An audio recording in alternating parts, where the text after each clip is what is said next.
دوستم یو ناڅاپه مریض شوی دی. عبدالرشید دوستم په عاجل واټ کې پروت دی. زیاتو رسنیو او د هغه نږدې کسانو له لوري ویل کېږي چې عبدالرشید دوستم دا ښکاري چې زهر ورکړل شوي وي او یو ناڅاپه داسې حالات پرې راغی چې جامې هم نشي اغوستلی. اوس د ترکیې څخه راغلی هند ته او ځان باندې غواړي چې تداوي وکړي.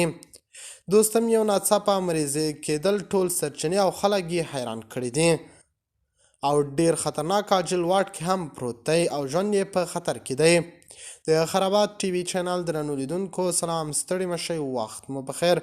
هیله لرم چې جوړ او روغ به یې. په سر کې یادونه کوم که خرابات ټي وي چینل مو نه وي سبسکرایب کړی، په درنښت سره خرابات ټي وي چینل سبسکرایب کړئ.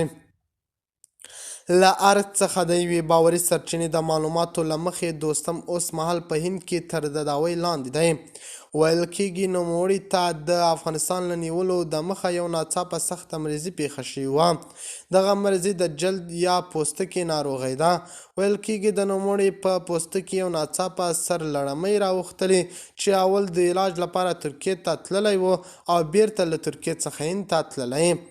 د دوستم په پلویانو او د پخواني شمالي ټولوالې په مشرانو کې داسې ګونګسه ده چې نوموړي ته په ارګ کې شاید کوم ډول پرمختللي زهر ورکړل شوی و. ویل کېږي د نوموړي ناروغۍ خطرناکه ده او بدن یې سر لړمۍ دومره نیولی چې ان جامې هم نشي په تن کولی. د یادونې وړ ده چې د پخواني ولسمشر د لومړي مرستیال مارشال قاسم فهیم مرګ هم تر اوسه د پخواني شمالي ټولوالې چارواکي عادي او طبیعي مرګ ته نه تسلیموي، بلکې قوي شک لري چې د پرمختللو زهرو په توسط وژل شوي. دوستم ته مریضي داسې مهال پیښیږي چې خپل اشرف غني هم د ځیګر، معدې او په مثانه کې د پرستات د غدې له التهاب یا پړسوب نه کړیږي او څو ځله یې حالات ډیر وخیم شو. دوستم یو ناڅاپه مریض شوی او اوس په عاجل واټ کې پروت دی او ژوند یې هم په خطر کې دی. د خرابات ټي وي چینل درنو لیدونکو دا و زموږ ته دې مهال چمتو کړی خبر. د الله په امان تر بیا خیر چارې.